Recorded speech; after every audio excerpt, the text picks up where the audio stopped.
আজ কিন্তু হাটের দিন সোমবার।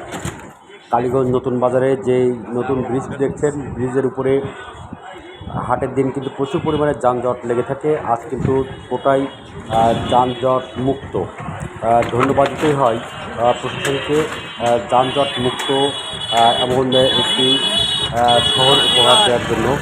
বিশেষ করে এই নতুন ব্রিজের উপর যে সমস্ত ভ্রাম্যমাণ দোকানগুলো বসে, সেগুলো আজকে উঠায় দেওয়ার ফলে কোনো যানজট নেই কালীগঞ্জ শহরের ভিতরে। এভাবেই যদি প্রতিদিন যানজট মুক্ত থাকে তাহলে কতই না ভালো লাগে কালীগঞ্জ শহরবাসীর।